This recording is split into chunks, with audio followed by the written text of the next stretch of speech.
Go salutations à vous tous, je vous dis bienvenue les gars dans cette petite vidéo débriefant du match Argentine versus une équipe comme Équateur, match éliminatoire Coupe du Monde en 2026. Alors les gars, c'était le tout premier journée aujourd'hui de cette campagne éliminatoire Coupe du Monde en 2026 en zone Am Sud. Alors grâce avec le génie sur coup franc d'un joueur comme Lionel Messi aujourd'hui, l'Argentine a réussi à faire tomber une équipe comme Équateur 1-0, un super coup franc d'un joueur comme Lionel Messi. Alors les gars, dans cette vidéo, on va essayer de débriefer tout ça ensemble. Alors vous n'hésitez pas à réagir dans les commentaires, n'hésitez pas surtout à me dire ce que vous en pensez de la performance d'un jeu comme Lionel Messi.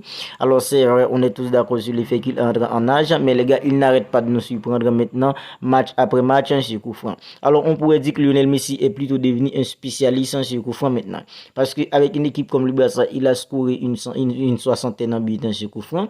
Même avec une équipe comme le Paris Saint-Germain, il a encore scoré des buts sur coup franc. Alors avec l'Inter Miami, il vient tout juste d'arriver, il a déjà scoré des buts sur coup franc.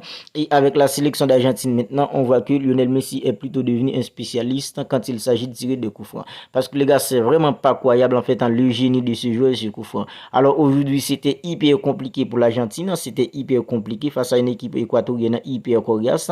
Mais les gars, grâce avec le génie en fait d'un joueur comme Lionel Messi, l'Argentine a réussi à s'en sortir face à une équipe coriace, une équipe équatorienne plutôt coriace aujourd'hui. Et ça, les gars, on va en parler. Alors, dans les buts, c'était plutôt un gardien de but comme Dibu Martinez pour une équipe comme l'Argentine. Dans l'accent de la défense, Cristiano Romero accompagné en fait en d'Otamendi. À droite, c'était un joueur comme Molina. À gauche, Tagliafico. Au milieu, c'était un joueur comme McAllister accompagné d'un joueur comme Rodrigo de Paul, puis un joueur comme en fait Enzo Fernandez.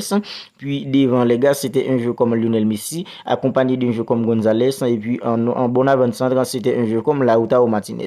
Alors les gars, en première période, c'était hyper compliqué pour une équipe comme l'Argentine, surtout de l'entrejeu. Là, en fait, le jeu de la première période, c'était plutôt un jeu hyper haché, les gars, parce que c'est l'Amérique du Sud. En fait, c'est pas en fait en Europe où on va avoir en fait des circulations de balles en fait hyper intéressantes. C'était plutôt les gars hyper haché les jeux en fait, que ce soit du côté de l'Équateur et du côté de l'Argentine.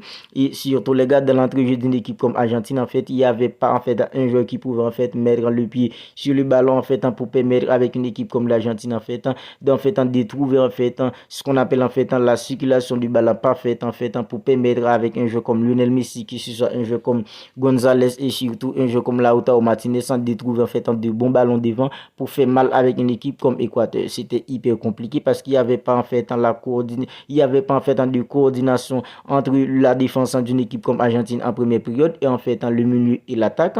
C'est vrai, Lionel Messi revenait tout le temps au milieu pour permettre avec une équipe comme l'Argentine de trouver une supériorité au milieu, mais c'était pas suffisant pour une équipe comme l'Argentine, que ce soit Enzo Fernandez, que ce soit un joueur comme Rodrigo de Paul, que ce soit un joueur comme McAllister en fait qui est plutôt en fait en forme avec une équipe comme Liverpool en ce début de saison. C'était trop compliqué pour eux, les gars, de faire respirer une équipe comme Argentine en fait d'avoir en fait la possession du ballon. C'était plutôt un big bang entre l'Argentine et une équipe comme Équateur en première période. Mais les gars, en deuxième période en fait ça s'est amélioré. Alors je sais pas ce que leur a dit en fait un entraîneur comme Lionel Scaloni, mais en seconde période en fait ils ont levé le niveau un peu, parce qu'en fait on sent en fait en deuxième période on sentait que Lionel Messi était beaucoup plus en fait concerné, il touchait en fait il avait beaucoup plus de ballons en fait en seconde période, il revenait toujours en fait au milieu et en fait la supériorité qu'il voulait en fait donner avec une équipe comme Argentine en seconde puis en première période, les gars, en deuxième période ça a plutôt fonctionné parce que l'Argentine gardait beaucoup plus le ballon sur l'ensemble de la deuxième période. En fait, il y avait en fait beaucoup plus en fait de facilité pour un joueur comme en fait Enzo Fernandez, puis un joueur comme Rodrigo de Paul, McAllister en fait de trouver en fait le triangle parfait en fait pour faire circuler les ballons dans l'entrejeu d'une équipe comme Argentine, que ce soit un joueur comme Rodrigo de Paul, il était beaucoup plus bon en seconde période qu'en première période. La même chose pour un joueur comme Enzo Fernandez, la même chose pour un joueur comme McAllister. Et Lionel Messi, les gars, il était beaucoup plus concerné en fait sur l'ensemble de la deuxième période que la première période, les gars. Parce que la première période, c'était hyper compliqué parce que l'Argentine n'arrivait pas en première période en fait d'avoir en fait le ballon. Mais en seconde période, c'était ça. L'Argentine gardait beaucoup plus le ballon. L'Argentine avait plus le ballon en deuxième période. Et Lionel Messi en fait avait beaucoup plus de ballon en fait à toucher beaucoup plus de ballons. Et on sait tous que quand Lionel Messi en fait a la possibilité d'avoir beaucoup de ballons en fait, on sait ce qu'il pourrait faire. C'est vrai, c'était en fait l'Argentine n'avait pas réussi à scorer un but en fait dans le jeu. C'est plutôt du coup que l'Argentine a réussi à gagner une équipe comme Équateur. Mais l'Argentine a réussi en seconde période à se créer des occasions en fait, que ce soit un joueur comme Lionel Messi en fait, pouvait scorer en fait un but dans le jeu en fait en deuxième période. N'en parlons pas d'un joueur comme Rodrigo de Paul en toute fin de match qui a en fait loupé une occasion. C'est vrai, l'angle était fermé, mais en fait un vrai en fait avant de centre pouvait scorer ce but.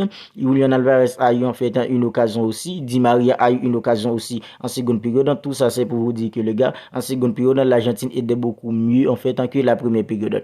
Et les gars, c'est vrai, l'Argentine n'arrivait pas à scorer un but en fait dans le jeu, mais les gars, à la 78e minute de jeu, Lionel Messi a décidé en fait de faire gagner une équipe comme Argentine uniquement avec son génie en fait un coup franc. À la 78e minute de jeu, l'Argentine a réussi à obtenir un coup franc en fait à la rentrée de la surface qui est chargé de tirer ce coup franc. C'est un jeu comme Lionel Messi. Et les gars, on sait tous de quoi est capable un jeu comme Lionel Messi quand il s'agit de tirer un coup franc à la rentrée de la surface. Alors le ballon a fini au fond, 1-0 pour une équipe comme Argentine. Alors l'Argentine compte maintenant 3 points dans cette campagne en fait en éliminatoire Coupe du Monde en 2026.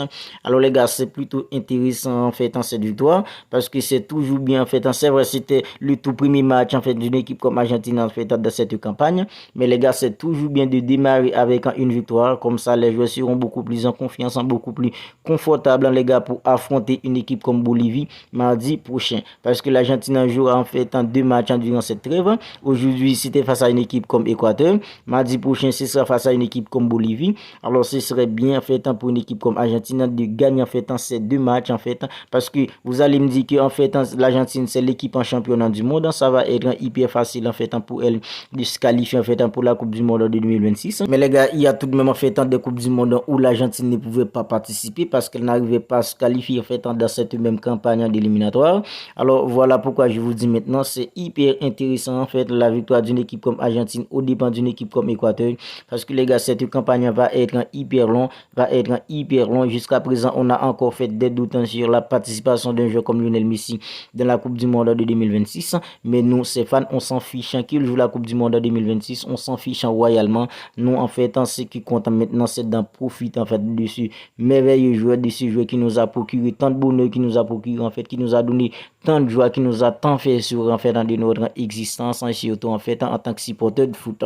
Alors les gars, c'est déjà la fin de cette petite vidéo. Alors si elle vous a plu, n'hésitez pas à la liker, n'hésitez pas à la commenter, et si ce n'est pas encore fait les gars, n'oubliez pas de vous abonner à la chaîne pour ne pas manquer toutes les dernières vidéos. Alors d'ici là, prenez bien soin de vous et on se capte bientôt pour une autre vidéo les gars.